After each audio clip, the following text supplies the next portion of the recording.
Hello, good evening. എല്ലാ പ്രേക്ഷകർക്കും സ്വാഗതം. മലയാള ടെലിവിഷനിലെ ഏറ്റവും വലിയ പ്രതികരണ വേദി ആരംഭിക്കുന്നു.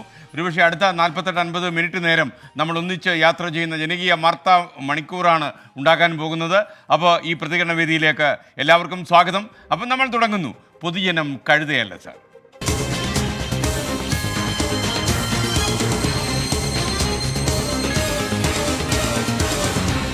പൊതുജനം കഴുതയല്ല സാർ.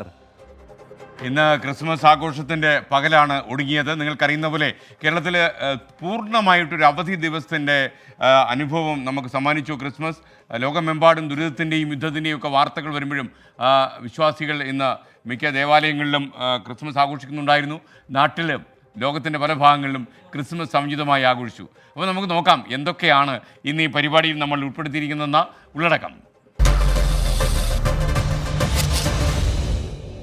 നവകേരള സദസ്സിന് സുരക്ഷ ഒരുക്കിയ പോലീസുകാർക്ക് ഗുഡ് സർവീസ് എൻട്രി നൽകാൻ തീരുമാനം. സിവിൽ പോലീസ് ഓഫീസർ മുതൽ IG വരെയുള്ളവർക്ക് അംഗീകാരം ലഭിക്കും. പ്രതിഷേധക്കാരെ തല്ലിച്ചതച്ച പൈലറ്റ് വാഹനത്തിലുള്ളവർക്കും പട്ടികയിലേക്ക് നിർദ്ദേശം നൽകിയത് ക്രമസമാധാന ചുമതലയുള്ള ADGP. 24 റിപ്പോർട്ടർ വിനീത വിജിക്കെതിരെ കേസെടുത്ത കുറുപ്പംപടി പോലീസിന്റെ ഒരു ഇരട്ടത്താപ്പ് കൂടി പുറത്ത്.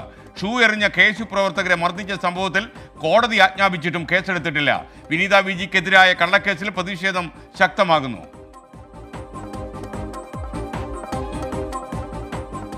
KSRTC ജീവനക്കാർക്ക് കൃത്യമായി ശമ്പളം നൽകിയിട്ടാണ് പടിയിറങ്ങുന്നത് എന്ന ആന്റണി രാജുവിന്റെ വാദം പ്രതിപക്ഷ യൂണിയനുകൾ തള്ളിക്കളഞ്ഞു. ശമ്പളം കൊടുക്കാതെ തൊഴിലാളികളെ പീഡിപ്പിച്ച മന്ത്രിയാണെന്ന് TDF. ആന്റണി രാജുവിൻ്റേത് രാഷ്ട്രീയ പ്രസംഗമെന്ന BMS. വരവ് ചെലവ് കണക്ക് പുറത്തുവിടാൻ ധൈര്യമുണ്ടോ എന്നും വെല്ലുവിളി. ശബരിമലയിലേക്ക് വൻ ഭക്തജനപ്രവാഹം. ഇടത്താവളങ്ങളിൽ വാഹനങ്ങൾ തടഞ്ഞതോടെ പ്രതിഷേധവുമായി തീർത്ഥാടകർ. ദർശനം നടത്തിയ അയ്യപ്പ ഭക്തന്മാർ മലയിറങ്ങാത്തത് പ്രതിസന്ധി കൂട്ടിയെന്ന് പോലീസ്. അവധി ദിനത്തിൽ അടിയന്തര സിറ്റിംഗുമായി ഹൈക്കോടതി. ആവശ്യമെങ്കിൽ DGPയോട് നേരിട്ട് ഇടപെടാൻ നിർദ്ദേശം.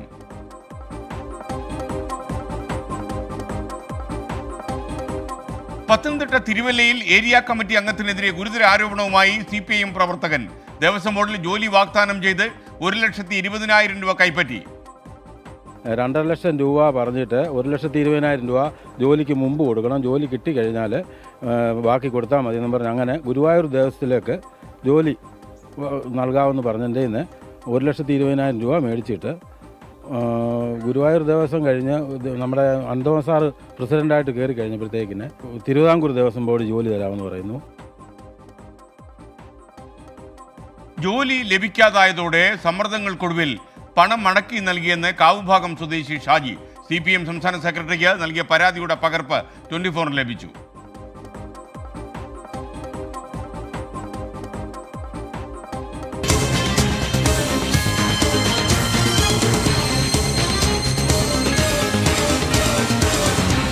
പൊതുജനം കഴുതയല്ല സാർ. നമ്മുടെ എല്ലാ പ്രിയപ്പെട്ട പ്രേക്ഷകർക്കും അറിയുന്നത് പോലെ നിങ്ങൾ കൂടി ഈ പരിപാടിയുടെ ഭാഗമാണ്. നിങ്ങൾ നേരിട്ട് ഈ പരിപാടിയിൽ വിളിക്കണം. അപ്പോൾ നിങ്ങളുടെ ഇടപെടലുകൾ ഈ പരിപാടിയുടെ ആത്മാവും ജീവനുമാണ്. അപ്പോൾ വിളിക്കേണ്ട നമ്പർ സ്ക്രീനിൽ തെളിയുന്നു. 0484-2830-510 0484-2830-510.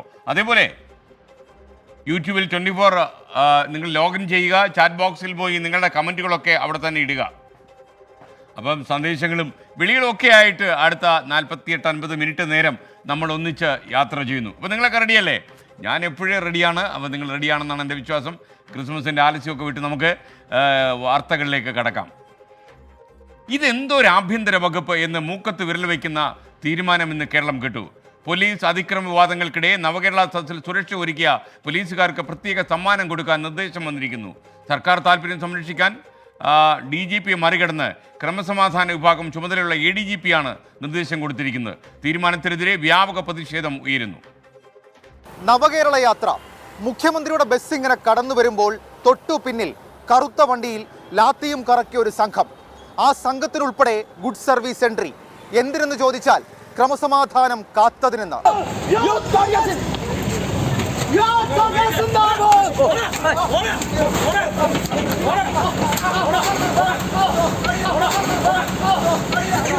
ആലപ്പുഴയിൽ മുഖ്യമന്ത്രിയുടെ ഗുണ്ടാപ്പട അഴിഞ്ഞാടി. സുരക്ഷാ ഉദ്യോഗസ്ഥരുടെയും ഗൺമാന്റെയും ഈ അതിക്രമങ്ങൾ മുഖ്യമന്ത്രി കണ്ടില്ലെന്ന് ആവർത്തിച്ച് കണ്ണടച്ചെങ്കിലും കോടതിയുടെ നിർദ്ദേശപ്രകാരം കേസെടുത്തു. തീർന്നില്ല. കരിങ്കൊടി കാണിച്ചതിന് ഡിവൈഎഫ്ഐ പ്രവർത്തകർ പ്രതിഷേധക്കാരെ തല്ലിച്ചതയ്ക്കുമ്പോൾ കയ്യും കെട്ടി നോക്കി നിന്ന പോലീസിന്റെ ക്രമസമാധാന പാലനവും നവകേരള യാത്രയിൽ കണ്ടതാണ്. ഒരു ഭിന്നശേഷിക്കാരനെ നിലത്തിട്ട് ഡിവൈഎഫ്ഐ പ്രവർത്തകർ ചവിട്ടിയപ്പോഴും പിണറായി പോലീസ് വിധേയത്വം കാണിച്ചു.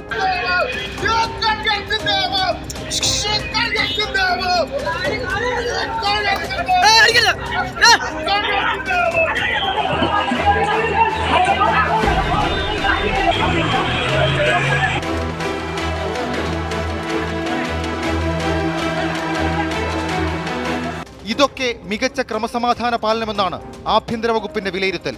ഈ പോലീസിനാണ് ഗുഡ് സർവീസ് എൻട്രി നൽകാനുള്ള സർക്കാരിന്റെ തീരുമാനം. സിവിൽ പോലീസ് ഓഫീസർ മുതൽ IG വരെയുള്ളവർക്ക് ഗുഡ് സർവീസ് എൻട്രി ലഭിക്കും. കൂടാതെ പ്രത്യേകം അഭിനന്ദിക്കേണ്ടവരുണ്ടെങ്കിൽ അവരുടെ പേര് ശുപാർശ ചെയ്യാനും നിർദ്ദേശമുണ്ട്. ക്രമസമാധാന ചുമതലയുള്ള ADGP MR അജിത് കുമാറാണ് വിവാദങ്ങൾക്കിടെ സർക്കാരിന്റെ താൽപര്യം സംരക്ഷിക്കാൻ വിചിത്ര നിർദ്ദേശം നൽകിയത്. മന്ത്രിപ്പടയ്ക്ക് വഴിനീള സുരക്ഷ ഒരുക്കാൻ പോലീസുകാർക്ക് അവധി പോലും അനുവദിക്കാതെ കഷ്ടപ്പെടുത്തിയിട്ടുണ്ട്. പക്ഷേ ഒരു നിയമവും പാലിക്കാതെ പ്രതിഷേധക്കാരെ തല്ലിച്ചതച്ച പോലീസുകാർക്ക് ഏതു മാനദണ്ഡത്തിൽ ഗുഡ് സർവീസ് എൻട്രി നൽകുമെന്നതാണ് ചോദ്യം. കല്യാശ്ശേരി മുതൽ കാട്ടാക്കട വരെ നടന്ന സകല പ്രതിഷേധങ്ങളിലും പോലീസിന് വീഴ്ച പറ്റിയിട്ടുണ്ട്. ഒന്നുകിൽ നിങ്ങൾ കൊടുത്ത തല്ല്, അതല്ലെങ്കിൽ ഡിവൈഎഫ്ഐക്കാരുടെ മുൻപിലെ നിങ്ങളുടെ മൗനം. പോലീസിനെതിരെ നടന്ന ഒരു അതിക്രമങ്ങളെയും ന്യായീകരിക്കാതെ പറയട്ടെ, നവകേരള യാത്രയിൽ സർക്കാർ നിങ്ങളെ കൊണ്ട് വിഡ്ഢിവേഷം കെട്ടിപ്പിച്ചു. അതിനുള്ള പാരിതോഷികമാണ് ഈ good service entry. Shafeed Ravuthar, 24 Thiruvananthapuram. പൊതുജനം കഴുതയല്ല സാർ. വിനാശകാലി വിപരീത ബുദ്ധി എന്ന് മാത്രമേ എനിക്ക് കാര്യത്തിൽ പറയാനുള്ളൂ. കാരണം ജനങ്ങളെ തല്ലിച്ചതയ്ക്കാനല്ല പോലീസുകാർ എന്ന യാഥാർത്ഥ്യം നമ്മുടെ കൺമുന്നിലിരിക്കെ എല്ലാ സ്ഥലത്തും അതിക്രമത്തിന് ഇറങ്ങിയ പോലീസുകാരെ ഇനി ഗുഡ് സർവീസ് എൻട്രി കൂടി കൊടുത്ത് പ്രോത്സാഹിപ്പിക്കുക. എന്തൊക്കെ ഈ നാട്ടിൽ നടക്കുക? മികച്ച കുറ്റാന്വേഷണം, അസാധാരണ സാഹചര്യങ്ങൾ കാര്യക്ഷമമായി നേരിടൽ തുടങ്ങിയവയ്ക്കാണ് സാധാരണഗതിയിൽ പോലീസിൽ ഗുഡ് സർവീസ് എൻട്രി കൊടുക്കുക. ഈ ശബരിമല സീസണൊക്കെ കഴിയുമ്പോൾ സാധാരണ അവിടെ ഒരുപാട് പണിയെടുത്ത പോലീസുകാർക്ക് ഈ ഗുഡ് സർവീസ് എൻട്രി കൊടുക്കാറുണ്ട്. ഈ ഗുഡ് സർവീസ് എൻട്രിക്ക് തന്നെ നാണക്കേടാകുന്ന സാഹചര്യമാണ്. മർദ്ദിച്ച് ഒതുക്കാൻ ശ്രമിച്ച പോലീസുകാർക്ക് ഈ എൻട്രി ഗുഡ് സർവീസൊക്കെ കൊടുക്കാൻ ശ്രമിച്ചാൽ സമരക്കാരെ അതിക്രൂരമായി നേരിട്ട ആ ഗൺമാനില്ലേ, അദ്ദേഹവും ഈ പാരിതോഷിക പട്ടികയിൽ വരുമോ എന്ന് നമുക്കിനി അറിയാനുണ്ട്. ചിലപ്പോൾ വരുമായിരിക്കും. നമുക്ക് നോക്കാം. പൊതുജനങ്ങളുടെ അഭിപ്രായം അവരോട് ചോദിച്ചു, ഇവർക്കൊക്കെ ഗുഡ് സർവീസ് എൻട്രി കൊടുക്കണോ? കാരണം ജനങ്ങളുടെ ക്ഷമയുടെ നെല്ലിപ്പല ഒടിയുന്നൊന്നും നമുക്ക് അറിയണ്ടേ. അപ്പോൾ നോക്കാം നമുക്ക് പ്രതികരണങ്ങൾ. നവകേരളത്തിന് പോയ ആൾക്കാർക്ക് എല്ലാ ഗുഡ് സർട്ടിഫിക്കറ്റും പിന്നെ പ്രൊമോഷനും കൊടുക്കണേ. നല്ല പ്രവർത്തിക്കുന്ന പോലീസുകാർക്കാണ് കൊടുക്കണ്ടേ. അത് ഒരുപാട് നല്ല പ്രവർത്തിക്കുന്ന പോലീസുകാർക്ക് എന്താവും, അത് അവർ പിന്നെ ഒരു രാഷ്ട്രീയത്തിലേക്ക് മാറിയിട്ട്, ഒരു രാഷ്ട്രീയ പാർട്ടി എന്നുള്ള ലെവലിലേക്ക് മാറിയിട്ട് അവർക്ക് അനുകൂലമായിട്ട് ഏത് ഭരണത്തിലുള്ള പോലീസുകാരുള്ള, ഏത് ഭരണക്കാരുള്ള അവർക്ക് പോലീസുകാർ പിന്നെ അനുകൂലമായിട്ട് പോകും. തടയാൻ വന്ന കോൺഗ്രസ് വിഭാഗത്തിൽ അടിച്ചോലിക്ക് പ്രമോഷൻ നോക്കുന്നത്, അതിനാണ് പ്രമോഷൻ നോക്കുന്നത്. അല്ലാതെ വേറെ നാട്ടിന് ഗുണമായിട്ട് കൊടുക്കില്ല. അത് രാഷ്ട്രീയപരമായി കണക്കാണല്ലോ. അല്ലാതെ നാട്ടിൽ നിന്ന് ഗുണം ചെയ്യുന്നുണ്ടോ? നാട്ടിൽ ഈ നവകേരളം കൊണ്ട് നാട്ടിൽ നിന്ന് ഗുണം ഉണ്ടായത് നവകേരളം എന്നല്ലേ, വേറെ എന്തൊക്കെ പോലീസ് എന്തൊക്കെ നല്ല നല്ല കാര്യം ചെയ്യുന്നു. ഇപ്പോൾ ആ കുട്ടീനെ തട്ടി കൊണ്ടുപോയി ഒരാഴ്ച കൊണ്ട് പിടിച്ചു കൊടുക്കട്ടെ, അവർക്ക് കൊടുക്കട്ടെ. അങ്ങനെയുള്ള നല്ല നല്ല ആൾക്കാർ പൊന്തി തരട്ടെ. ഒരു നിലക്കും അംഗീകരിക്കാൻ കഴിയില്ല എന്നുള്ളതാണ് പൊതുജനത്തിൻ്റെ ഒരു അഭിപ്രായം. പുരസ്കാരം നൽകുന്നത് കുഴപ്പമില്ല, എന്നെ സംബന്ധിച്ചിടത്തോളം കുഴപ്പമൊന്നുമില്ല. ഇവിടെ നല്ലത് തന്നെ, നല്ല കാര്യങ്ങൾ ചെയ്യട്ടെ, ഗവൺമെൻറ് നല്ല കാര്യം ചെയ്യണമെന്ന് എൻ്റെ ആഗ്രഹം. പക്ഷേ ഇവിടെ നടക്കുന്ന എല്ലായിടവും ഈ TV-യിലൊക്കെ കാണുന്നത് കണ്ടിട്ട് തലതെരിപ്പ് വരും. ഇങ്ങനെ സുരക്ഷ എന്ന് പറഞ്ഞാൽ കളിയാക്കിയ സുരക്ഷയാണെങ്കിൽ അതിൽ യോജിക്കുന്നില്ല. നമ്മുടെ നാടിന് ഏറ്റവും കൂടുതൽ ദ്രോഹം ചെയ്ത ഒരു പരിപാടിയാണ് ഈ നവകേരള സദസ്സ് എന്ന് പറഞ്ഞാൽ. അതായത് നമ്മളെ പോലുള്ള പാവപ്പെട്ടവന് പോലും ജീവിക്കാൻ പറ്റാത്ത അവസ്ഥയാണ് ഈ നവകേരള സദസ്സ് എന്ന് പറഞ്ഞാൽ. എന്തിനാണ് നമ്മുടെ ഈ മുഖ്യമന്ത്രി നമ്മളെ ദ്രോഹിക്കുന്നത്? കമ്മ്യൂണിസ്റ്റിനെ ഇല്ലാതാക്കിയത് ഈ മുഖ്യമന്ത്രി മാത്രമേ ഉള്ളൂ. കമ്മ്യൂണിസ്റ്റിൽ ഏറ്റവും കൂടുതൽ എൻ്റെ ദേഹത്തോട് ഓടുന്നതും കമ്മ്യൂണിസ്റ്റിൻ്റെ രക്തമാണ്. അതിനില്ലാതാക്കിയത് കമ്മ്യൂണിസ്റ്റ് പ്രസ്ഥാനം ഇല്ലാതാക്കാനാണ്. പണ്ടൊക്കെ രാജസദസ്സിൽ വിദൂഷകന്മാർക്ക് പട്ടുമളയും കൊടുക്കുന്ന സംവിധാനം ഉണ്ടായിരുന്നു. അതിന് പകരമായിട്ട് രാജാവിനെ സേവിച്ച ആളുകൾക്ക് പട്ടുമളയും കൊടുക്കുന്നത് തുല്യമാണ് ഈ പ്രൊമോഷൻ അല്ലെങ്കിൽ ഇവരുടെ ഗുഡ് സർവീസ് എൻട്രി ആണെങ്കിൽ എന്താണെങ്കിലും. മൊത്തം എന്താ പറയുക, കലാപങ്ങൾ മാത്രം അഴിച്ചുവിട്ടൊരു യാത്ര, അക്രമങ്ങൾ നടത്തിയ യാത്ര. ആ യാത്രയിൽ പോലീസുകാർ അവരുടെ ഡ്യൂട്ടി എടുത്തതിനപ്പുറത്തേക്ക് എന്ത് ഗുഡ് സർവീസ് എൻട്രിയാണ് കൊടുക്കാൻ ഉദ്ദേശിക്കുന്നത് ഞങ്ങൾക്ക് മനസ്സിലാവുന്നില്ല. എന്തായാലും ഒരു കാര്യം ചെയ്യണം. നേരത്തെ ഈ ഗുഡ് സർവീസ് സെൻറ്റർ കൊടുക്കാൻ തീരുമാനിച്ചുള്ള പോലീസ് ഉദ്യോഗസ്ഥന്മാരുടെ പേരും പടവും ഒന്ന് പബ്ലിഷ് ചെയ്താൽ നമുക്ക് ഈ പഴയ ദൃശ്യങ്ങളൊക്കെ ഒന്ന് പരിശോധിക്കായിരുന്നു. എത്ര ആഞ്ഞടിച്ചിട്ടുണ്ട് സാധാരണക്കാരെ, അവർ എത്രമാത്രം കഠിനമായ യത്നത്തിലൂടെ അവർ പോയിട്ടുണ്ട്. ചില നല്ല ആളുകളൊക്കെ തീർച്ചയായിട്ടും ഇതിൽ പെട്ടിട്ടുണ്ടാകും. എന്നാൽ നമുക്കൊന്ന് പരിശോധിക്കുന്ന നല്ലതായിരിക്കും. അപ്പോൾ നമുക്കിനി അടുത്ത വാർത്തയിലേക്ക്. 24-ൻ്റെ റിപ്പോർട്ടർ വിനീത വിജിക്കെതിരെ കേസെടുത്ത കുറുപ്പമ്പടി പോലീസിൻ്റെ ഒരു ഇരട്ടത്താപ്പ് കൂടി ഇപ്പോൾ പുറത്തു വന്നു. ഷൂ എറിഞ്ഞ KSU പ്രവർത്തകരെ മർദ്ദിച്ച സംഭവത്തിൽ കോടതി പറഞ്ഞിട്ടും ഉദ്യോഗസ്ഥർക്കെതിരെ കേസെടുത്തിട്ടില്ല. കുറുപ്പംപടി പോലീസ് എന്ന് വെച്ചാൽ വളരെ പെട്ടെന്ന് സത്വരമായി ആക്ഷൻ നടത്തുന്ന ആൾക്കാരാണ്. കോടതി നിർദ്ദേശം ഉണ്ടായിട്ടും മുഖ്യമന്ത്രിയുടെ സുരക്ഷാ ഉദ്യോഗസ്ഥരെ സംരക്ഷിക്കുന്ന പോലീസ് നിലപാടിനെതിരെ പ്രതിഷേധം കേരളത്തിൽ ശക്തമാകുന്നു. വാർത്ത റിപ്പോർട്ട് ചെയ്തതിന്റെ പേരിൽ ഗൂഢാലോചനയും കൊലപാതക ശ്രമവും ഉൾപ്പെടെയുള്ള വകുപ്പുകൾ ചുമത്തി കേസെടുക്കാൻ കുറുപ്പംപടി പോലീസിന് ഒട്ടും മടിയുണ്ടായിരുന്നില്ല. ഉന്നതങ്ങളിൽ നിന്നുള്ള സമ്മർദ്ദം എന്ന് പറഞ്ഞ് കുറുപ്പംപടി പോലീസ് കൈകഴുകി. അതേ കുറുപ്പംപടി പോലീസിനോടാണ് കസ്റ്റഡിയിലെടുത്ത പ്രതികളെ വാഹനത്തിൽ വെച്ച് ക്രൂരമായി മർദ്ദിക്കുകയും ശരീരത്തിൽ പരിക്കേൽപ്പിക്കുകയും ചെയ്ത മുഖ്യമന്ത്രിയുടെ സുരക്ഷാ ഉദ്യോഗസ്ഥർക്കെതിരെ കേസെടുക്കാൻ പെരുമ്പാവൂർ കോടതി നിർദ്ദേശിച്ചത്. കോടതിയിൽ ഹാജരാക്കിയ പ്രതികളുടെ ശരീരത്തിലുണ്ടായിരുന്ന പരിക്കുകൾ പരിശോധിച്ച് കോടതിക്ക് ബോധ്യം വന്ന ശേഷമായിരുന്നു പരാതി എഴുതി വാങ്ങുകയും പോലീസിനോട് കേസെടുക്കാൻ നിർദ്ദേശിക്കുകയും ചെയ്തത്. 11 ദിവസം കഴിഞ്ഞിട്ടും കുറുപ്പംപടി പോലീസ് കോടതിയുടെ ഉത്തരവ് ഫ്രീസറിൽ വെച്ചു. ഇതുവരെ അത് തന്നെയല്ല, എല്ലാ ആഴ്ചയിലും 2 ദിവസം നമ്മൾ ചെല്ലുമ്പോൾ കൃത്യമായിട്ട് CI എടുത്ത് ചോദിക്കുന്നുണ്ട്, എന്തുകൊണ്ട് പരാതി എടുക്കുന്നില്ല, ഞങ്ങൾ മൊഴി തരണ്ടേ, ഞങ്ങൾ പരാതി എടുക്കുന്നില്ല. ചോദിക്കുമ്പോൾ ഒന്നും അവർക്ക് ഉത്തരമില്ല. അത് നമ്മൾ നോക്കിക്കോളാം എന്ന് പറഞ്ഞ് വെറുതെ തള്ളി വിടുന്ന ഒരു അവസ്ഥയിലേക്കാണ് കാര്യങ്ങൾ പോകുന്നത്. ഈ കണ്ടാൽ തിരിച്ചറിയാൻ പറ്റുന്ന ആളുകൾ തന്നെയാണ് CM കമാൻഡോസ് എന്ന യൂണിഫോം ഇട്ടുകൊണ്ട് വന്നതിൽ എല്ലാവരെയും കണ്ടാൽ തിരിച്ചറിയാൻ പറ്റുന്നവർ തന്നെയാണ്. വലിയ തോക്ക് ഉപയോഗിച്ച് തോക്കിന്റെ കടഭാഗം ഉപയോഗിച്ച് അടിവയറ്റിൽ കുത്തുന്ന അവസ്ഥ, ഇതെല്ലാം നമ്മൾ മജിസ്ട്രേറ്റിന്റെ അടുത്ത് പറഞ്ഞാണ്. ഈ പറയുന്ന നമ്മൾ കൊടുത്ത പരാതിയിന്മേൽ ഒരു നടപടിയും പോലീസ് സ്വീകരിച്ചിട്ടില്ല ഇതുവരെ. കേസിന്റെ ഭാഗമായി ഓരോ തവണ സ്റ്റേഷനിലെത്തുമ്പോഴും കേസെടുക്കാത്തതിനെ കുറിച്ച് പരാതിക്കാർ ചോദിക്കുമ്പോൾ വല്ലാണ്ട് ഉരുണ്ട് കളിച്ചു കുറുപ്പംപടി പോലീസ്. മാധ്യമങ്ങൾക്കെതിരെ അനാവശ്യമായി കേസെടുക്കുന്ന പ്രവണതയുണ്ടെങ്കിൽ അതിനെ മുളയിൽ നുള്ളിക്കളയേണ്ടതായിട്ടുണ്ട്. കോടതി നിർദ്ദേശപ്രകാരം കേസെടുത്താൽ വകുപ്പുകൾ ചുമത്തുമ്പോൾ ജാമ്യമില്ലാ വകുപ്പുകൾ തന്നെ ചുമത്തേണ്ടി വരുമെന്ന തിരിച്ചറിവാണ് സ്വന്തം സഹപ്രവർത്തകരെ നിയമവിരുദ്ധമായി രക്ഷപ്പെടുത്താൻ പോലീസിനെ പ്രേരിപ്പിച്ചത്. സ്റ്റേഷൻ ഹൗസ് ഓഫീസറുടെ നിയമത്തോടുള്ള ഈ വെല്ലുവിളി നിയമപരമായി തന്നെ നേരിടാനാണ് പരാതിക്കാരുടെ നീക്കം. സ്റ്റേഷൻ ഹൗസ് ഓഫീസറെ കൊണ്ട് കോടതിയിൽ മറുപടി പറയിക്കുമെന്നാണ് പരാതിക്കാർ പറയുന്നത്. ഭരണകൂടത്തിന്റെ ഇഷ്ടാനിഷ്ടങ്ങൾക്കനുസരിച്ച് വളയ്ക്കാനും ഒടിക്കാനും കഴിയുന്ന സംവിധാനമാണ് പോലീസിൻ്റേത്. അപ്പോഴും നീതിന്യായ വ്യവസ്ഥയ്ക്ക് മുകളിലാണോ പോലീസിന്റെ സ്ഥാനമെന്ന ചോദ്യമാണ് ഉയരുന്നത്. എസ് ശ്യാംകുമാർ, 24 കൊച്ചി. പുതിയ ക്രിമിനൽ നിയമ ബില്ലുകളിൽ രാഷ്ട്രപതി ഒപ്പുവെച്ചു. നിങ്ങൾക്കറിയുന്ന പോലെ ഇന്ത്യൻ പീനൽ കോഡ്, അതേപോലെ തന്നെ CRPC criminal procedure code, Indian evidence act, ഇതിനെല്ലാം പകരമായിട്ടുള്ള ബില്ലുകളിലാണ് രാഷ്ട്രപതി ഇന്ന് ഒപ്പുവെച്ചത്. IPCക്ക് പകരമുള്ള ഭാരതീയ ന്യായ സംഹിത, CRPCക്ക് പകരമുള്ള ഭാരതീയ നാഗരിക് സുരക്ഷാ സംഹിത, എവിഡൻസ് ആക്ടിന് പകരമുള്ള ഭാരതീയ സാക്ഷ്യ നിയമം എന്നിവയാണ് രാഷ്ട്രപതി അംഗീകരിച്ചത്. രാധാകൃഷ്ണൻ വിവരങ്ങളുമായി ഡൽഹിയിൽ നിന്ന് ചേരുന്നു. രാധാകൃഷ്ണൻ, വിശദാംശങ്ങൾ. SKN ഒരു പുതിയ നിയമ സംവിധാനത്തിന്റെ ഭാഗമായിട്ടുള്ള വ്യവസ്ഥകളിലേക്ക് പോവുകയാണ്.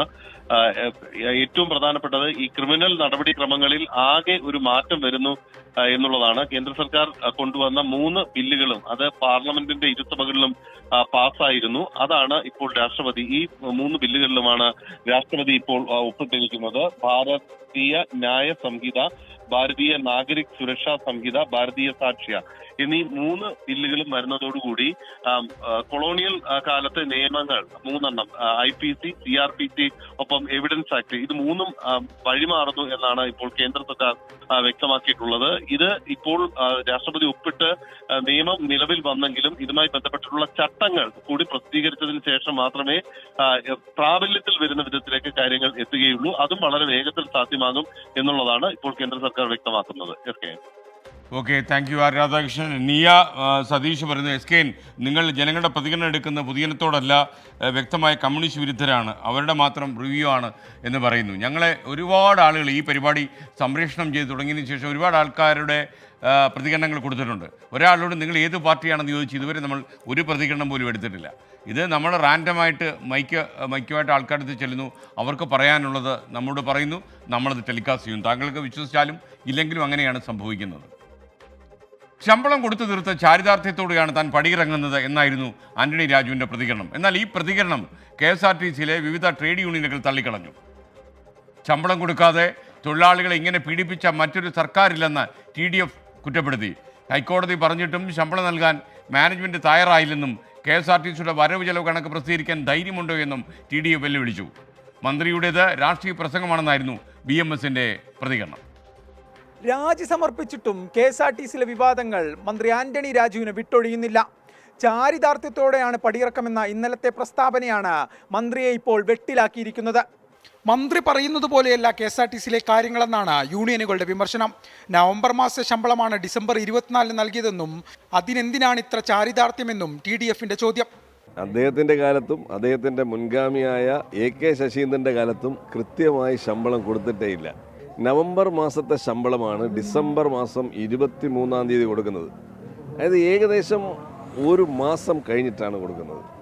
അപ്പോൾ ഇതിലെങ്ങനെയാണ് ചാരിതാർത്ഥ്യം മന്ത്രിക്ക് അവകാശപ്പെടാനുള്ളത് എന്ന് എനിക്ക് മനസ്സിലാവുന്നില്ല. PF കുടിശ്ശിക അടച്ചിട്ടില്ലെന്നും DA കുടിശ്ശികയുണ്ടെന്നും വസ്തുതകൾ മറച്ചുവെച്ച് മന്ത്രി രാഷ്ട്രീയ പ്രസംഗം നടത്തിയിട്ട് കാര്യമില്ലെന്നും BMS.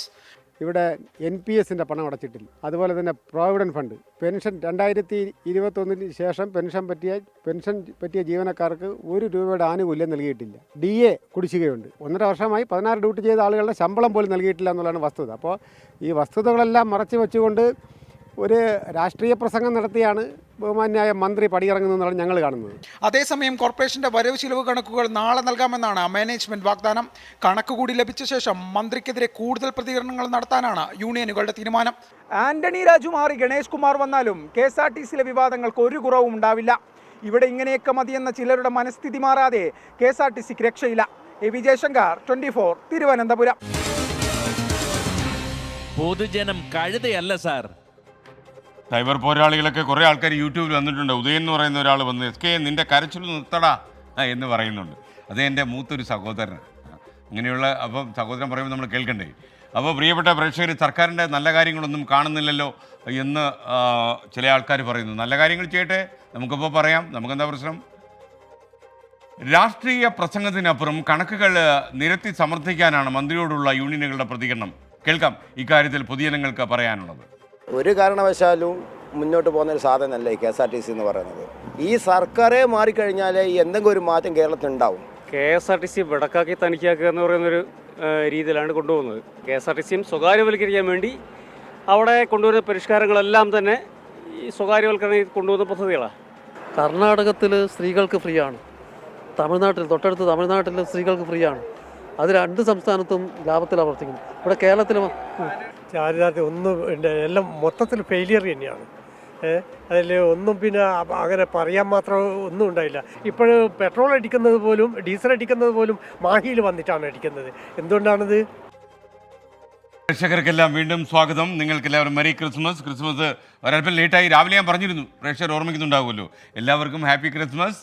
അപ്പോൾ മുഹമ്മദ് യാസിർ KK പറയുന്നത്, കഴിഞ്ഞ ദിവസം താങ്കൾ കുറച്ച് ഓവറായിരുന്നു SK എനിക്കും തോന്നി. പക്ഷേ ഓവറായി പോയതാണ്. താങ്കൾക്കറിയുന്ന പോലെ ഈ അസാധാരണമായ സാഹചര്യത്തിൽ നമുക്ക് അസാധാരണമായ രീതിയിൽ പ്രതികരിക്കേണ്ടി വരും. സാധാരണഗതിയിൽ നിങ്ങൾക്ക് മനസ്സിലായിട്ടുണ്ട്. ഇന്ന് കണ്ണൂരിൽ നിന്നൊരു വീട്ടമ്മ എന്നെ വിളിച്ച്, താങ്കൾ പലപ്പോഴും വളരെ സഹിഷ്ണുതയോടെ സംസാരിക്കുന്ന ഒരാളാണല്ലോ, താങ്കൾക്ക് എന്ത് പറ്റി എന്ന് ചോദിച്ചു. അസാധാരണമായൊരു സാഹചര്യമുണ്ട്. മാത്രമല്ല, നമ്മളെ ശ്വാസം മുട്ടിക്കുന്ന അന്തരീക്ഷമുണ്ടായാൽ, നെറികേടും അനീതിയും നമ്മുടെ കൺമുൻപിലുണ്ടായാൽ നമ്മൾ പൊട്ടിത്തെറിക്കും. തെറിക്കണം എന്ന അഭിപ്രായക്കാരനാണ് ഞാൻ. അടൂർ കടമ്പനാട് നെല്ലിമുകൾ ചന്തയിൽ ഒരു മാസം മുമ്പ് ഒരു മീൻ ലോറി കൊണ്ടുവന്നിട്ടു. അത് മീൻ ലോറി എന്ന് പറഞ്ഞാൽ പോരാ, പുഴുവരിച്ച മീനായിരുന്നു അതിൽ കുത്തി നിറച്ചിരുന്നത്. അപ്പോൾ നാട്ടുകാർക്ക് ദുർഗന്ധം സഹിക്കവയ്യാതെ പൊറുതിമുട്ടുന്നു എന്ന് നാട്ടുകാർ പഞ്ചായത്തിലൊക്കെ പോയി പരാതി പറഞ്ഞെങ്കിലും ഒന്നും സംഭവിച്ചില്ല. അവസാനം 24 ഇത് വാർത്തയാക്കി.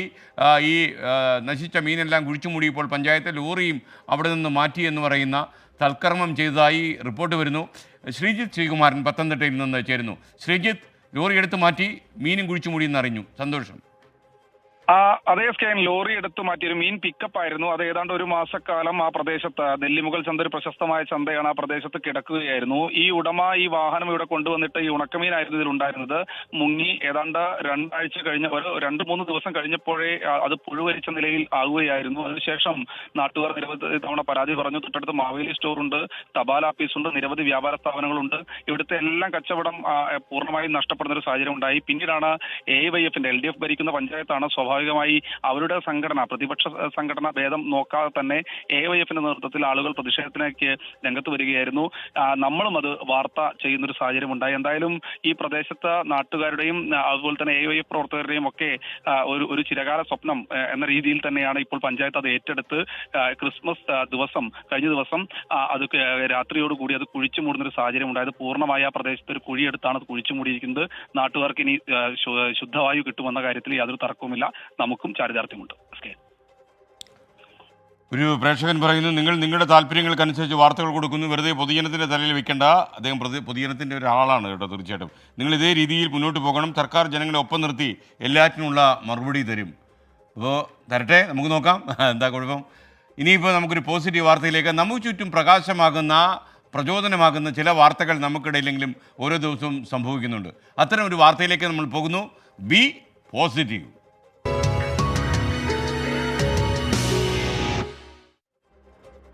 കുട്ടികൾക്ക് പഠനം ആയാസരഹിതവും രസകരവുമാക്കാൻ അത്യാധുനിക സൗകര്യങ്ങൾ തങ്ങളാലാകും വിധം ഒരുക്കിയിരിക്കുകയാണ് പാലക്കാട്ടെ ഒരു സർക്കാർ സ്കൂൾ. മലമ്പുഴ മണ്ഡലത്തിലെ കൊട്ടേക്കാട് GLP സ്കൂളിലെ കുട്ടികൾക്ക് അവധിക്കാലം കഴിഞ്ഞ് തിരിച്ചെത്തുമ്പോൾ പിന്നെ സ്കൂളിൽ നിന്ന് മടങ്ങിപ്പോകണമെന്ന് പോലും തോന്നുന്നില്ല. കുട്ടികളുടെ മനസ്സ് തിരിച്ചറിഞ്ഞാണ് പുതിയ വിനോദോപാധികൾ സ്കൂളിൽ ഒരുക്കിയിരിക്കുന്നത്. ഇത് കണ്ടോളൂ കുട്ടികളെല്ലാം. കുട്ടികൾക്ക് കളിക്കാൻ ടർഫും കുഞ്ഞു ഫിഷ് പോണ്ടും ട്രെയിനും ഗുഹയും ഒക്കെയുള്ള ഒരു സർക്കാർ സ്കൂളാണിത്. വലിയ തുക നൽകി കുട്ടികൾ പഠിക്കുന്ന സ്കൂളിലെ സൗകര്യങ്ങളോട് കിടപിടിക്കുന്നതാണ് ഈ സർക്കാർ സ്കൂളിലെ സൗകര്യങ്ങൾ.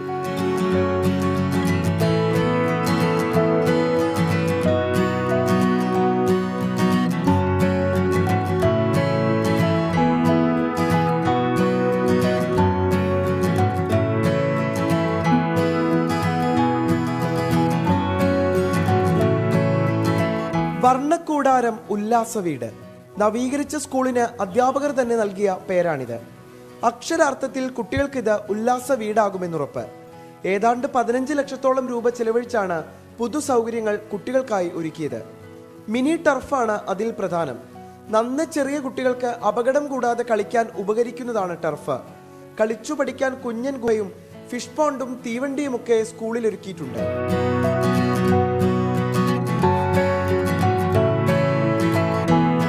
13 ഇടങ്ങളാണ് കുട്ടികൾക്ക് സജ്ജീകരിച്ചിരിക്കുന്നത്.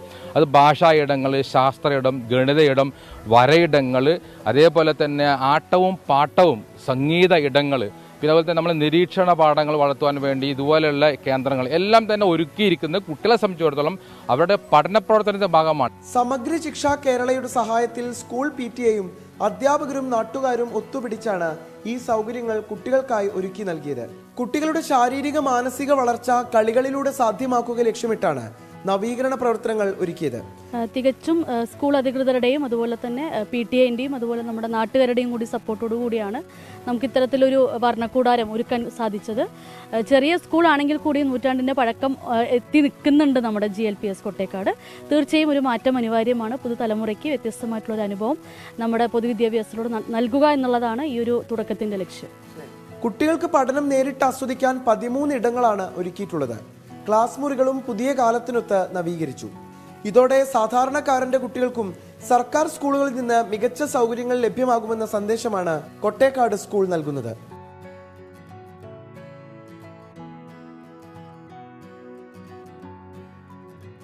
നിഖിൽ പ്രമേഷ്, 24 പാലക്കാട്. എന്തായാലും ഈ ഗവൺമെൻറ് സ്കൂൾ ചെയ്തത് നല്ല കാര്യമാണ്. കുട്ടികൾക്കൊക്കെ ആനന്ദിക്കാൻ ഇതിനപ്പുറം എന്ത് വേണം. ഇനി മറ്റൊരു വാർത്തയിലേക്ക്. കോഴിക്കോട് ചെറുവണ്ണൂർ വില്ലേജിലെ തണ്ണീർത്തടത്തിൽ ആഫ്രിക്കൻ പായൽ വ്യാപിക്കുന്നു എന്ന വാർത്ത വരുന്നു. 75 ഏക്കർ വിസ്തൃതിയിലുള്ള തണ്ണീർത്തടത്തിലാണ് പായൽ വ്യാപകമാകുന്നത്. പായൽ കാരണം തണ്ണീർത്തടം മലിനമായതോടെ പ്രദേശത്താകെ ദുർഗന്ധം വമിക്കുന്നു എന്ന് നാട്ടുകാർ പരാതി പറയുന്നു. ഒരു കാലത്ത് ഒരു നാടാകെ ആശ്രയിച്ചിരുന്ന തണ്ണീർത്തടമാണ് ഇപ്പോൾ ഉപയോഗശൂന്യമായിരിക്കുന്നത്. ഓരോ ദിവസം കൂടുന്തോറും ഈ തണ്ണീർത്തടങ്ങളിൽ ആഫ്രിക്കൻ പായൽ വ്യാപിക്കുകയാണ്. ഇതിനെതിരെ നടപടി ഉണ്ടാകണമെന്നാണ് നാട്ടുകാർ ഒന്നടങ്കം ആവശ്യപ്പെടുന്നത്. കോഴിക്കോട് കോർപ്പറേഷന്റെ 4ഓളം ഡിവിഷനുകളുടെ അതിർത്തി പങ്കിടുന്ന തണ്ണീർത്തടത്തിലാണ് പായൽ വ്യാപിക്കുന്നത്.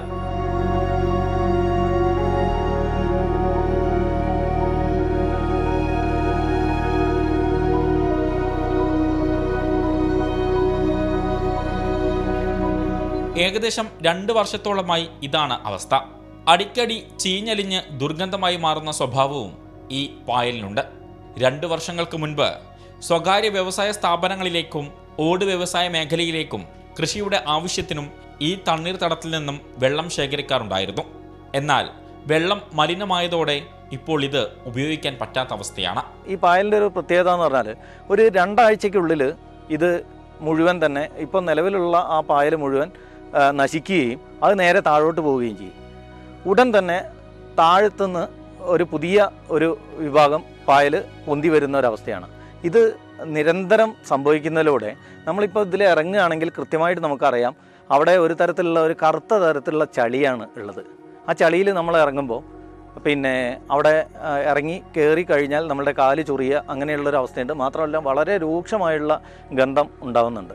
നിലവിൽ തണ്ണീർത്തടത്തിലിറങ്ങിയാൽ ദേഹത്ത് ചൊറിച്ചിൽ അനുഭവപ്പെടുന്ന സാഹചര്യമാണ്. ഇതിന്റെ അടിസ്ഥാനത്തിൽ ഇവിടെ പരിശോധന നടത്തിയിരുന്നു. പിന്നീട് ഒരു നടപടിയും ഉണ്ടായില്ല. 12 അടിയോളം ആഴമുള്ള തണ്ണീർത്തടം പരിസരവാസികൾക്ക് ഉപയോഗിക്കാവുന്ന രീതിയിൽ വൃത്തിയായി സർക്കാർ സംരക്ഷിക്കണമെന്നാണ് പരിസരവാസികളുടെ ആവശ്യം. സംഭവത്തിൽ വിവിധ വകുപ്പ് മേധാവികൾക്കും മുഖ്യമന്ത്രിക്കും പരാതി നൽകി. 2 വർഷം മുമ്പ് വരെ വ്യവസായ ആവശ്യങ്ങൾക്ക് പോലും ഈ തണ്ണീർത്തടങ്ങളിൽ നിന്ന് വെള്ളം ശേഖരിച്ചിരുന്നു. എന്നാൽ നിലവിൽ ഈ വെള്ളം ശരീരത്തായാൽ വലിയ രീതിയിൽ ചൊറിച്ചിൽ അനുഭവപ്പെടുന്നു എന്ന് ഇവിടെയുള്ള നാട്ടുകാർ സാക്ഷ്യപ്പെടുത്തുന്നു. ഒപ്പം തന്നെ വലിയ രീതിയിൽ ദുർഗന്ധവും ഈ മേഖലയിലാകെ പടരുകയാണ്. അതിനാൽ അടിയന്തര നടപടിയാണ് നാട്ടുകാർ ആവശ്യപ്പെടുന്നത്. കോഴിക്കോട് നിന്നും ഷഹദ് റഹ്മാൻ, 24. പൊതുജനം കഴുതയല്ല സാർ. കൃഷിക്കും ജൈവ വൈവിധ്യത്തിനും ഭീഷണിയാണ് ആഫ്രിക്കൻ പായൽ. വെള്ളത്തിലെ പോഷകാംശം ചോർത്തുന്നതിനാലും അതേപോലെ ജലോപരിതലത്തിൽ തിങ്ങിക്കൂടി വളർന്ന് സൂര്യപ്രകാശം തടയുന്നതുകൊണ്ടും ജലസസ്യങ്ങൾക്കും മത്സ്യങ്ങൾക്കും സൂക്ഷ്മജീവികൾക്കും കടുത്ത വെല്ലുവിളിയാണ് ഈ ആഫ്രിക്കൻ പായൽ ഉയർത്തുന്നത്. അനുദിനം വളർന്നുകൊണ്ടിരിക്കുന്ന ആഫ്രിക്കൻ പായൽ നീക്കാൻ നടപടിയില്ലെങ്കിൽ ഗുരുതരമായ പ്രത്യാഘാതങ്ങൾ നേരിടേണ്ടി വരും എന്നാണ് ജനങ്ങൾ പ്രതികരിച്ചത്. 5ഓളം പമ്പ് സെറ്റ് വർക്ക് ചെയ്ത് കൃഷി ചെയ്ത ഒരു സ്ഥലമാണിത്. ഇന്ന് ഈ കിടക്കുന്ന ദുരിതമായിട്ടുള്ള ഒരു സമയം എന്താ വെച്ചാൽ ഈ പായലെല്ലാം നിറഞ്ഞിട്ട് ഈ വെള്ളം ഒരു കൈകൊണ്ട് തൊടാൻ പോലും പറ്റാത്ത ഒരവസ്ഥയിലാണ് ഇന്നിപ്പോഴത്തെ ഈ ജലാശയത്തിൻ്റെ നിലനിൽപ്പ്. ഇവിടെ ഓരോ ലെയർ ഓരോ വർഷം ഇങ്ങനെ പുതിയ പരിണമിച്ച് ആദ്യമുണ്ടായ പായലല്ല ഇപ്പം കാണുന്നത്, ഒരുപാട് വളർന്നു കഴിഞ്ഞത്. അങ്ങനെ ഇത് നശിക്കുന്ന ഒരവസ്ഥയിലേക്കല്ല. അപ്പോൾ അതിനെ പുനരുദ്ധരിച്ചൊരു നല്ലൊരു ജലാശയമാക്കി നിലനിർത്താൻ ആവശ്യമായ ഒരു കാര്യങ്ങൾ സർക്കാരിൻ്റെ ഭാഗത്തുനിന്നോ മറ്റു അധികൃതരുടെ ഭാഗത്തുനിന്ന് ഉണ്ടാകണമെന്നുള്ളൊരു അപേക്ഷയാണ് ഞങ്ങൾക്ക് ഇതിലുള്ളത്. ഈ ഇത്തരത്തിലുള്ളൊരു കാട് ഈ വെള്ളത്തിൽ വളർന്നത് കാരണം മലമ്പാമ്പ്, പെരുമ്പാമ്പ് തുടങ്ങിയിട്ടുള്ള ക്ഷുദ്രജീവികൾ നിരന്തരം നമ്മളിപ്പോൾ കണ്ടുകൊണ്ടിരിക്കുകയാണ്. വേനൽക്കാലമായി കഴിഞ്ഞാൽ ഇവിടെ അലക്കാനും കുളിക്കാനും ഒക്കെ ആൾക്കാർ വന്നുകൊണ്ടിരുന്നതാണ്. ഇപ്പം അതൊന്നും ഇത് ചെയ്യുന്നില്ല. പിന്നെ കൊതു ഭയങ്കര പ്രശ്നമാണ്. അതേപോലെ ആ വെള്ളത്തിന് ഭയങ്കര സ്മെല്ല് ചെയ്യുന്നുണ്ട്. ഇപ്പോൾ ചെറിയ മക്കളടക്കം ഇവിടെ പിന്നെ ഈ ലഹരി ഉപയോഗിക്കുന്നുണ്ട്. പിന്നെ ഇവിടെ പുറത്തിറങ്ങി നിൽക്കാൻ പറ്റില്ല. ഈ സ്ഥലത്ത് ഇപ്പം ഞാൻ മാത്രമേ ഒറ്റയ്ക്ക് പകലുണ്ടാവില്ലുള്ളൂ. ഏത് നേരം ഞാൻ വാതിലടച്ചത്. എനിക്ക് പേടിയാണ് ഈ കുട്ടികളെ പേടിച്ചിട്ട്. ഈ കമ്പീൻ്റെ മുകളിലാണ് കുട്ടികൾ വന്നിരിക്കുക. 1ഉം 2ഉം കുട്ടികളല്ല, 5ഉം 6ഉം 5ഉം 8ഉം ഒരു രാവിലെ ഒരു 8 മണിക്ക് തുടങ്ങിക്കുകയാണെന്നുണ്ടെങ്കിൽ വൈകുന്നേരം 10-11 മണി വരെ കുട്ടികൾ ഇവിടെ ഉണ്ടാവും. ഒന്നുകിൽ അതിൻ്റെ ഉദ്യോഗസ്ഥതലത്തിൽ നമുക്ക് അതിന് വേണ്ട നടപടികൾ സ്വീകരിക്കുക, അതല്ലെങ്കിൽ ഈ സ്വകാര്യ വ്യക്തികൾ ഈ സ്ഥലം നന്നാക്കി തരുന്നതിനുള്ളൊരു മാർഗം സ്വീകരിക്കണമെന്ന് മാത്രമാണ് ഞങ്ങൾക്ക് ഇതുമായിട്ട് ബന്ധപ്പെട്ടിട്ട് ആവശ്യപ്പെടാനുള്ളത്. സജിത്ത് എന്ന പ്രേക്ഷകൻ യൂട്യൂബിൽ എഴുതുന്നു, ഇന്ന് രാവിലെ 7:30 മണിക്ക് 24 കണക്ട് എന്ന നമ്പറിലേക്ക് വിളിച്ച് ഞാനൊരു വാർത്ത കൊടുത്തിരുന്നു. കഴിഞ്ഞ ദിവസം കടുവ വന്ന അതേ സ്ഥലത്ത് ഇന്നലെ രാത്രി വീണ്ടും കടുവ പ്രത്യക്ഷപ്പെട്ടു എന്നായിരുന്നു ന്യൂസ്. പക്ഷേ 8 മണിക്ക് ആ വാർത്ത കണ്ടില്ല. അത് സജിത്ത്, ആ വാർത്ത ഞങ്ങളുടെ പ്രതിനിധി തന്നെ, ഞങ്ങളുടെ റിപ്പോർട്ടർ തന്നെ റിപ്പോർട്ട് ചെയ്തിരുന്നു. ആ വാർത്ത നമ്മൾ സംപ്രേഷണം ചെയ്തിരുന്നു. ദേവസ്വം ബോർഡിൽ നിയമനം നൽകാമെന്ന് പറഞ്ഞ് CPM ഏരിയ കമ്മിറ്റി അംഗം പണം വാങ്ങിയെന്ന ആരോപണത്തിൽ CPIM പ്രതിരോധത്തിലായി. തിരുവല്ല ഏരിയ കമ്മിറ്റി അംഗം പ്രകാശ് ബാബു 1,20,000 രൂപ തൻ്റെ മകന് ജോലി വാഗ്ദാനം ചെയ്ത് കൈപ്പറ്റിയെന്നാണ് കാവുംഭാഗത്തെ പാർട്ടി പ്രവർത്തകൻ ഷാജിയുടെ പരാതി. പാർട്ടി സംസ്ഥാന സെക്രട്ടറി ME ഗോവിന്ദന് ഷാജി നൽകിയ പരാതിയുടെ പകർപ്പ് 24-ന് കിട്ടി. 24 എക്സ്ക്ലൂസീവ്. തുടർച്ചയായി ഉണ്ടായ വിവാദങ്ങളിലൂടെ വീണ്ടും പ്രതിരോധത്തിലാവുകയാണ് പത്തനംതിട്ട തിരുവല്ലയിലെ CPM നേതൃത്വം. ഇക്കുറി ആരോപണം ഉന്നയിച്ചിരിക്കുന്നത് തിരുവല്ല കാവുംഭാഗത്തെ പാർട്ടി പ്രവർത്തകനായ ഷാജി. മകന് ഗുരുവായൂർ ദേവസ്വം ബോർഡിലോ തിരുവിതാംകൂർ ദേവസ്വം ബോർഡിലോ ക്ലറിക്കൽ തസ്തികയിൽ ജോലി വാഗ്ദാനം ചെയ്ത് 1,20,000 രൂപ കൈപ്പറ്റിയെന്നാണ് ഏരിയ കമ്മിറ്റി അംഗം പ്രകാശ് ബാബുവിനെതിരായ പരാതി. 2.5 ലക്ഷം രൂപ പറഞ്ഞിട്ട് 1,20,000 രൂപ ജോലിക്ക് മുമ്പ് കൊടുക്കണം, ജോലി കിട്ടിക്കഴിഞ്ഞാൽ ബാക്കി കൊടുത്താൽ മതി എന്നും പറഞ്ഞ് അങ്ങനെ ഗുരുവായൂർ ദേവസ്വത്തിലേക്ക് ജോലി നൽകാമെന്ന് പറഞ്ഞതിൻ്റെ നിന്ന് 1,20,000 രൂപ മേടിച്ചിട്ട് ഗുരുവായൂർ ദേവസ്വം കഴിഞ്ഞ് നമ്മുടെ അന്തോൺ സാറ് പ്രസിഡൻ്റായിട്ട് കയറി കഴിഞ്ഞപ്പോഴത്തേക്കിന് തിരുവിതാംകൂർ ദേവസ്വം ബോർഡ് ജോലി തരാമെന്ന് പറയുന്നു. ജോലി ലഭിക്കാതെ വന്നതോടെ സംഭവം വിവാദമായി. ഇതോടെ പണമിടപാടിന് ഇടനിലനിന്ന ഡിവൈഎഫ്ഐ നേതാവ് മുഖാന്തരം പ്രകാശ് ബാബു പണം തിരികെ നൽകി. ഒരു വർഷം കഴിഞ്ഞപ്പോൾ പല പ്രാവശ്യം പുള്ളിയെ കാണാനായിട്ട് ഞാൻ അന്തോസാറിൻ്റെ ഓഫീസിൽ ചെല്ലുകയും ഓഫീസിൻ്റെ വാതിൽക്കൽ ചെല്ലുകയും പുള്ളി അപ്പോൾ ഇന്ന് നാളെയാണ് അടുത്ത ദിവസം ഡേറ്റ്, ഓരോ ഡേറ്റ് പറഞ്ഞ് മാറ്റി ഇപ്പം ഒരു വർഷം കഴിഞ്ഞപ്പോഴാണ് പൈസ തിരിച്ചു തന്നു. ഇതിനുശേഷമാണ് ഷാജി പാർട്ടി സംസ്ഥാന സെക്രട്ടറിക്ക് പരാതി നൽകുന്നത്. തപാൽ മുഖാന്തരവും നേരിട്ടും പരാതി നൽകി. എന്നിട്ടും നടപടിയൊന്നും എടുക്കാതെ വന്നതോടെയാണ് പരസ്യപ്രതികരണത്തിന് തയ്യാറായത്. വീട്ടമ്മയെ പീഡിപ്പിച്ച് ഗർഭിണിയാക്കിയ കേസിൽ ആരോപണ വിധേയനായ തിരുവല്ലയിലെ പ്രാദേശിക നേതാവ് CC സജിമോനെ ഇന്നലെയാണ് പാർട്ടിയിൽ നിന്ന് പുറത്താക്കിയത്. ഇതിന് തൊട്ടുപിറകെയാണ് തിരുവല്ലയിൽ തന്നെ പാർട്ടി ഏരിയ കമ്മിറ്റി അംഗത്തിനെതിരെ ഗുരുതര ആരോപണമുയർന്നിരിക്കുന്നത്. സഞ്ജയ് ഇക്ബാലിനും രതീഷ് മാടമ്പിശ്ശേരിക്കുമൊപ്പം ശ്രീകുമാരൻ, 24 പത്തനംതിട്ട. പൊതുജനം കഴുതയല്ല സാർ. പുലാത്തറ റഹീം പറഞ്ഞു, 24 140 മണ്ഡലങ്ങളിൽ യാത്ര നടത്തി ജനങ്ങളുടെ പരാതികളൊക്കെ വാങ്ങിച്ച് സർക്കാരിന് നൽകണം. കേരളം മുഴുവൻ ഇളകി മറിയും. ഒന്ന് ചിന്തിക്കൂ. ഇപ്പോൾ തന്നെ ഇഷ്ടംപോലെ പരാതികൾ സർക്കാരിന് കിട്ടിയിട്ടുണ്ടല്ലോ. ഇനി അങ്ങനെ ഒരു പരിപാടി നമ്മൾ ചെയ്യേണ്ട കാര്യമില്ല. സർക്കാരിന് ഈ നവകേരള സദസ്സിൻ്റെ ഭാഗമായിട്ട് എല്ലാ സ്ഥലത്തും ഇഷ്ടം പോലെ ജനങ്ങളെ ബാധിക്കുന്ന നീറുന്ന പ്രശ്നങ്ങൾ ചൂണ്ടിക്കാണിച്ചുള്ള പരാതികൾ ലഭിച്ചിട്ടുണ്ട്. ഈ പരാതികളിലൊക്കെ എന്ത് നടപടിയെടുത്തു എന്നതിലാവും ഈ നവകേരള സദസ്സ് വിജയമാണോ പരാജയമാണോ എന്ന് ജനങ്ങൾ വിധി എഴുതാൻ പോകുന്നത്. നേരത്തെ ഒരു പ്രേക്ഷകൻ ചോദിച്ചല്ലോ കടുവയെ കണ്ട കാര്യം. വയനാട് സുൽത്താൻ ബത്തേരിക്കടുത്ത് CCയിൽ തൊഴുത്തിൽ കെട്ടിയിരുന്ന പശുക്കിടാവിനെ കൊന്നുതിന്ന കടുവയെ പിടികൂടാൻ വനംവകുപ്പ് കൂട് സ്ഥാപിച്ചു കഴിഞ്ഞു. പ്രദേശത്തെ വനംവകുപ്പും നാട്ടുകാരും സ്ഥാപിച്ച ക്യാമറയിൽ കടുവയുടെ ദൃശ്യം പതിഞ്ഞു. അതാണ് ഞാൻ കാണിച്ചു തരാൻ പോകുന്നത്.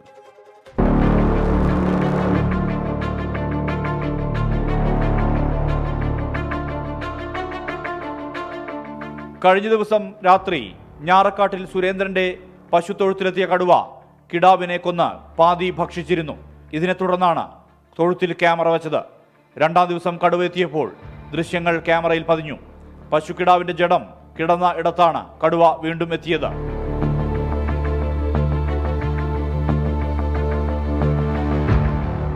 വനംവകുപ്പിന്റെ ക്യാമറയിലും കടുവയുടെ ചിത്രങ്ങൾ പതിഞ്ഞിട്ടുണ്ട്. കടുവ സാന്നിധ്യം സ്ഥിരീകരിച്ചതോടെ വയനാട് സൗത്ത് DFO കൂടുവയ്ക്കാൻ ചീഫ് വൈൽഡ് ലൈഫ് വാർഡനോട് അനുമതി തേടിയിരുന്നു. അനുമതി ലഭിച്ചതോടെയാണ് വൈകിട്ട് കൂട് സ്ഥാപിച്ചത്. മേഖലയിൽ കടുവ സാന്നിധ്യം പതിവായതോടെ ആശങ്കയിലാണ് പ്രദേശവാസികൾ. ക്ഷീരകർഷകനായ പ്രജീഷ് കടുവയുടെ ആക്രമണത്തിൽ കൊല്ലപ്പെട്ട മൂടക്കൊല്ലിയിൽ നിന്ന് 3.5 കിലോമീറ്റർ മാത്രം അകലെയാണ് CC എന്ന പ്രദേശം. 24 വയനാട്. ഇതാണ് കടുവയുടെ കഥ. AM ശശി പറഞ്ഞു, SKN കേരളത്തിൽ തോട്ടം തൊഴിലാളികളുടെ സ്ഥിതി വളരെ ദയനീയമാണ്. ഏറ്റവും കുറഞ്ഞ കൂലി അതും കൃത്യമായി കിട്ടുന്നില്ല. താമസിക്കുന്ന പാഡികൾ കാലിത്തൊഴുത്തിനേക്കാൾ കഷ്ടമാണ്. 24 ഇതൊരു വാർത്തയാക്കുമെന്നാണ് ശശി ചോദിക്കുന്നത്. ശശി, ബന്ധപ്പെട്ടവർ ശ്രദ്ധിക്കട്ടെ. നമ്മൾ ഈ വാർത്തയാക്കുന്നതിനേക്കാളും ഇവരുടെ കാര്യങ്ങൾ അന്വേഷിക്കാൻ ഇവർക്കൊക്കെ ബാധ്യതയുണ്ടല്ലോ. ഓക്കെ, വെൽക്കം ബാക്ക് പ്രിയപ്പെട്ട പ്രേക്ഷകരെ. Merry Christmas. ഡോക്ടർ അലക്സിയ പറയുന്നു, ഡിയർ SKN ബാക്ക്ഗ്രൗണ്ട് വളരെ നന്നായിരിക്കുന്നു. പുതുമ്പോഴും നിലനിർത്തുന്ന 24നും എല്ലാ സ്റ്റാഫിനും സമ്പൽസമൃദ്ധമായ ക്രിസ്മസ് പുതുവത്സര ആശംസകൾ അദ്ദേഹം നേരുകയാണ്. സന്തോഷം. Thank you and wish you the same. ഉൽപാദന ചെലവിലൊത്ത വില ലഭിക്കാതെ ബുദ്ധിമുട്ടുകയാണ് സംസ്ഥാനത്തെ ഏത്തവാഴ കൃഷിക്കാർ. അയൽ സംസ്ഥാനങ്ങളിൽ നിന്ന് വില കുറച്ച് വാഴക്കുലകൾ വിപണിയിലെത്തുന്നതാണ് നാട്ടിൻപുറങ്ങളിലെ കർഷകരെ പ്രതിസന്ധിയിലാക്കുന്നത്. ഈ റിപ്പോർട്ട് ശ്രദ്ധിക്കൂ. നാടൻ ഏത്തവാഴക്കുലയ്ക്ക് വിപണിയിൽ കിലോയ്ക്ക് 45 രൂപ മുതൽ 50 രൂപ വരെയാണ് വില. എന്നാൽ ഇതിൻ്റെ ഗുണം കർഷകന് ലഭിക്കുന്നില്ല. കിലോയ്ക്ക് 30 രൂപയിൽ താഴെ മാത്രമാണ് നാടൻ ഏത്തക്കുലയ്ക്ക് കർഷകന് ലഭിക്കുന്നത്. ഉൽപാദന ചെലവുമായി തട്ടിച്ചു നോക്കുമ്പോൾ കർഷകൻ്റെ കീശ കാലിയാകും. ഇപ്പം 30 രൂപ വരെ ആയിരിക്കുകയാണ് ഈ കഴിഞ്ഞ എന്താ നമ്മൾ ആദ്യം കൊടുത്തപ്പോൾ 45 രൂപ ഉണ്ടായിരുന്നു. പിന്നെ എല്ലാ ആഴ്ചയിലും നമ്മളിവിടെ മാർക്കറ്റില്ല, കർഷക മാർക്കറ്റുണ്ട്. അപ്പോൾ അവിടെ കൊണ്ട് കൊടുക്കും. അടുത്ത ആഴ്ചയിലാണ് നമുക്ക് പൈസ കിട്ടുന്നത്. അവിടെ കൊടുക്കാൻ പറ്റുന്നുണ്ട്. പക്ഷേ വില ഓരോ ആഴ്ചയിലും കുറഞ്ഞുകൊണ്ടിരിക്കുകയാണ്. ഈ കൃഷി വാഴക്കൃഷി എന്നുള്ളതല്ല, കൃഷികൾ പൊതുവെ നഷ്ടമാണ്. കാരണം നല്ല മുടക്കാണ് വരുന്നത്. നാടൻ ഏത്തക്കുലയ്ക്ക് ആവശ്യക്കാരേറെയുണ്ടെങ്കിലും വിപണിയിൽ കൂടുതലായി എത്തുന്നത് അയൽ സംസ്ഥാനങ്ങളിൽ നിന്നുള്ള വാഴക്കുലകളാണ്. ഇത് വില കുറച്ച് വിൽക്കുന്നത് നാട്ടിലെ കർഷകർക്ക് തിരിച്ചടിയാകുന്നു. വളത്തിനും കീടനാശിനികൾക്കും വിലയേറിയതും കർഷകന്റെ ദുരിതം ഇരട്ടിയാക്കുന്നുണ്ട്. കാർഷിക ഉൽപ്പന്നങ്ങൾക്ക് കൃത്യമായ വില ലഭിക്കാൻ വിപണിയിൽ സർക്കാരിൻ്റെ ഇടപെടൽ ആവശ്യമാണ്. അല്ലെങ്കിൽ ഓരോ കർഷകന്റെ സ്ഥിതി വളരെ ദുരിതത്തിലാവും. ക്യാമറമാൻ രാഹുൽ സുദേവിനൊപ്പം എബിൻ ജോസ്, 24 കോട്ടയം. പൊതുജനം കഴുതയല്ല സാർ. പച്ചക്കായ പച്ച തൊടാതായതോടെ വൻതുക വായ്പയെടുത്തും സ്ഥലം പാട്ടത്തിനെടുത്തും കൃഷി ഇറക്കിയവർ നിസ്സഹായരായി നിൽക്കുന്നു. തമിഴ്നാട്ടിൽ നിന്ന് വൻതോതിൽ ഏത്തക്കായ കേരളത്തിലേക്ക് എത്തുന്നതാണ് വൻ വിലയിടിവിന് കാരണമായത്. രാസവളത്തിനുൾപ്പെടെ വൻ വിലവർധന ഉണ്ടായതോടെ കൃഷി പരിപാലന ചെലവ് മുൻ വർഷങ്ങളെക്കാൾ വളരെ കൂടിപ്പോയെന്ന് കർഷകർ പരാതി പറയുന്നു. കേൾക്കാം അവർക്ക് പറയാനുള്ളത്. ജനത്തിന് ഏറ്റവും പ്രയോജനകരമായിട്ടുള്ളതും നാടൻ കായാണ്. ആ നിലയിലാണ് ഈ വിലയുടെ ഇടിവ് വന്നിരിക്കുന്നത്. പിന്നെ ചെറുകുലകൾക്കും വിലക്കുറവാണ്. സാധാരണഗതിയിലുള്ള കർഷകൻ്റെ അധ്വാനത്തിന് ഉതകുന്ന രീതിയിലുള്ള ഒരു പ്രതിഫലം അവർക്ക് ലഭിക്കുന്നില്ല. ഈ ഏത്തക്കൊല ആയിക്കോട്ടെ, വാളയംകോട്ടനായിക്കോട്ടെ, ഞാലിപ്പൂരായിട്ട് അതിൻ്റെ ഒരു അനദർ പ്രൊഡക്റ്റ് ഉണ്ടാക്കാനുള്ളൊരു സംവിധാനം ഓരോ പഞ്ചായത്തിലും ഉണ്ടാക്കുകയാണെങ്കിൽ ഇതിനൊരു പ്രശ്ന പരിഹാരം ഉണ്ടാകും. കാരണം ഏത്തക്കയൊക്കെ ചിപ്സായിട്ടും മറ്റു ഉൽപ്പന്നങ്ങളായിട്ട് മാറ്റി മറ്റുള്ള മാർക്കറ്റുകളിൽ കൊണ്ട് കൊടുക്കുകയാണെങ്കിൽ കർഷകർക്ക് വളരെ പ്രയോജനകരമാകും. അപ്പോൾ ഇത് സംഭരണ കേന്ദ്രങ്ങൾ തുടങ്ങുവാണെങ്കിൽ ഇതൊന്നെങ്കിൽ ശീതീകരിച്ച് വെക്കുകയോ അല്ലെങ്കിൽ ഇത് എങ്ങനെയെങ്കിലും ഏതെങ്കിലും സംവിധാനത്തിൽ സംഭരിച്ച് വിലയുള്ളപ്പോൾ ഇത് മാർക്കറ്റിൽ എത്തിക്കുകയാണെങ്കിൽ കർഷകർക്ക് ഒരുവിധ ആശ്വാസമാകും എന്നുള്ളതാണ്. അഷ്റഫ് നല്ലയിടത്ത് ചോദിച്ചു, നാ ഉളുക്കിയോ എസ്കെ? ഞാൻ ഉളുക്കി കണ്ടില്ലേ ഇത്? അപ്പോൾ ചിലപ്പോൾ കൈവിട്ടു പോകും നമ്മൾ ചില കാര്യങ്ങൾ ലൈവായിട്ട് അവതരിപ്പിക്കുമ്പോൾ. ഇനി സമൂഹ മാധ്യമങ്ങളിൽ ഒരുപാട് വ്യാജ പ്രചാരണങ്ങൾ നടക്കുന്നു. അതെപ്പോഴും പതിവാണ്. അപ്പോൾ അതിൻ്റെ യാഥാർത്ഥ്യം പരിശോധിക്കുന്ന പരിപാടിയാണ് ഇനി. നോക്കാം വ്യാജൻ.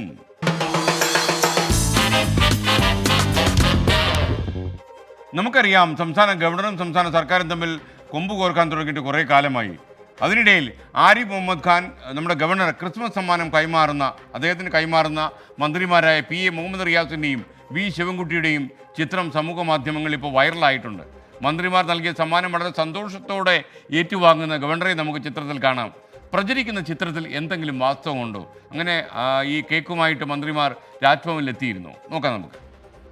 ഗവർണർ ആരിഫ് മുഹമ്മദ് ഖാന് മന്ത്രിമാരായ മുഹമ്മദ് റിയാസും V ശിവൻകുട്ടിയും സമ്മാനം നൽകുന്നതാണ് ചിത്രം. ചിരിച്ചുകൊണ്ട് സമ്മാനം ഏറ്റുവാങ്ങുന്ന ഗവർണറും രാഷ്ട്രീയ മാനങ്ങളേറെയുള്ള ചിത്രം വ്യാപകമായി ഷെയർ ചെയ്യപ്പെടുന്നുണ്ട്.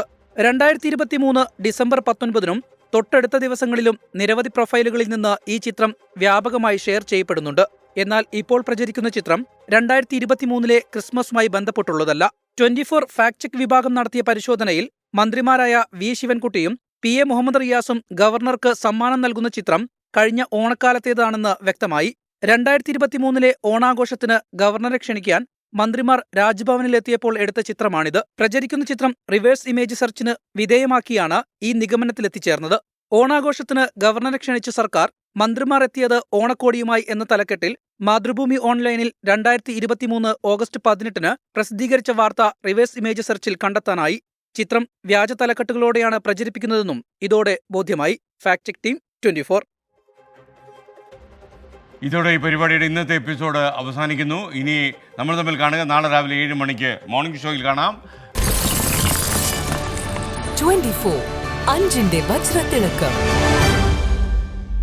ലോകത്തെവിടെയായാലും ഏത് സമയത്തും 24 വാർത്തകളും ഓഗ്മെന്റഡ് റിയാലിറ്റി പാക്കേജുകളും എക്സ്പ്ലെയിനറുകളും വിശദമായി കാണാൻ ഞങ്ങളുടെ യൂട്യൂബ് ചാനൽ നിങ്ങൾക്ക് സബ്സ്ക്രൈബ് ചെയ്യാം.